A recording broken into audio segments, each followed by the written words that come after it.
ये तुम्हारे पेम्पलेट पे क्वेश्चन नंबर 3 है। ये शॉर्ट सम है। अब बात समझो, तुमको इन्हें क्या क्या चीजें दी है। एक फर्नीचर का बैलेंस दिया है, ओपनिंग और क्लोजिंग। फर्नीचर का जो ओपनिंग बैलेंस है 1 लाख अपने डेबिट लिखा, और फर्नीचर का क्लोजिंग बैलेंस 1,80,000 हमने क्रेडिट लिखा।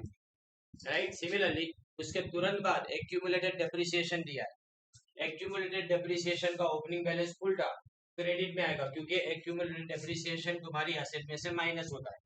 तो जो माइनस होगा वो डेबिट के अपोजिट साइड पे आएगा। तो यहाँ पे लिखेंगे बाय बैलेंस ओपनिंग बैलेंस और by two balance closing balance. Right. इसके बाद कैपिटल अकाउंट में 5 लाख रुपए शुरुआत में कैपिटल लायबिलिटी है, इसलिए उसका बैलेंस कहाँ जाएगा, क्रेडिट में जाएगा। और ये तुम्हारा जो बैलेंस है ना, वो तुम्हारा कौन सा है, क्लोजिंग बैलेंस कैपिटल का 7 लाख, वो डेबिट में आएगा। इसी तरह से 10% लोन, ओपनिंग बैलेंस 2,70,000 है और क्लोजिंग बैलेंस तुम्हारा 1,50,000। अब इसके बाद नीचे लिखा गया है कि हमने इस साल 40,000 का फर्नीचर, जिसकी कॉस्ट का मतलब जब खरीदा था ने तब वो 40,000 का था, उसमें अभी तक का डेप्रिसिएशन अगर हम ढूंढते हैं तो 18030 आता है। तो ये ऑलरेडी आपको क्वेश्चन में दिया है, तो माइनस करेंगे तो इसका मतलब आपकी बुक के अंदर इस फर्नीचर की वैल्यू कितनी होगी, 21,970।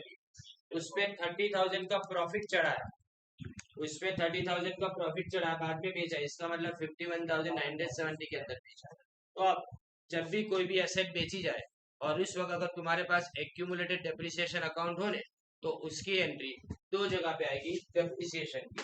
एक तो यहाँ पे एक्यूमुलेटेड डेप्रिसिएशन में डेबिट लिखेंगे टू फर्नीचर अकाउंट 18030, और उसके तुरंत एंट्री यहाँ पे लिखेंगे 18030 फर्नीचर अकाउंट में बाय एक्यूमुलेटेड डेप्रिसिएशन अकाउंट। अब फर्नीचर को जितने में भी बेचा हो, चाहे प्रॉफिट में या लॉस में, वो यहाँ लिखेंगे बाय बैंक अकाउंट सेल 51,970। अब अगर प्रॉफिट हुआ तो उसको यहाँ डेबिट लिखेंगे 30,000। राइट। फिर मैं इस अकाउंट को टैली करूंगा, इसको टैली करने के बाद मुझे पता चलता है कि 1,20,000 यहाँ डेबिट में कम पड़ता है। तो जो कम है ना, ये मिसिंग फिगर, दैट 1,20,000, ये तुम्हारा परचेज ऑफ फर्नीचर हुआ।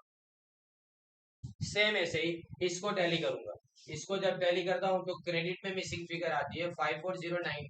ये जो 54092 है ना, वो तुम्हारा करंट ईयर का डेप्रिसिएशन, ये करंट ईयर का डेप्रिसिएशन। सेम यहाँ पे 5 लाख तुम्हारा ओपनिंग बैलेंस था कैपिटल का, और क्लोजिंग 7 लाख का हुआ। इसका मतलब ये हुआ कि करंट ईयर के अंदर हमने 2 लाख की कैपिटल को इश्यू किया था, इश्यू किया इसलिए यहाँ पे 2 लाख लिखा है। फिर उसके बाद 10% लोन में एक बहुत स्पेसिफिकेशन दिया है कि 30/9 को उसको हमने रीपे किया है, बहुत इंपॉर्टेंट स्पेसिफिकेशन। तो अपने पास ओपनिंग लोन 2,70,000 की, उस पर 10% इंटरेस्ट अगर मैं निकालू तो 39,2020 तक का, यानी मतलब जब मैंने रीपे किया ना तब तक मुझे फुल अमाउंट के ऊपर इंटरेस्ट देना है, और वो इंटरेस्ट मेरा आएगा 30,500। ओके। और अब बचा रीपेमेंट के बाद में कितना पैसा बचा मेरे पास, 1,50,000 लोन का। अब ये 1,50,000 के ऊपर मैं 1/10/2020 यानी इसके रीपेमेंट के दूसरे दिन से 31 मार्च तक का डेप्रिसिएशन सॉरी इंटरेस्ट निकालू, तो वो इंटरेस्ट आता है 7,500। अभी दोनों को प्लस करें तो ये आएगा 21,000। अब यहाँ पे इंटरेस्ट की एंट्री नहीं करनी है, यहाँ पे अपने 2,70,000 को खाली टैली करेंगे, और वो 2,70,000 का टैली करेंगे तो अपने पता चला कि 1,20,000 हमने रीपे किया है। राइट। जब टैली करेंगे तो पता चला। अब अपने को जो बनाना है वो cash flow from investing activity. जब भी इन्वेस्टिंग एक्टिविटी आए तो उसमें असेट का खरीदा जाना और बेचा जाना।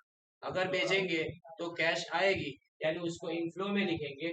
तो हमने फर्नीचर को बेचा तो 51,970 मतलब उसकी सेल प्राइस, ना प्रॉफिट ना लॉस, उसकी सेल प्राइस 51,970 हम यहाँ लिखेंगे।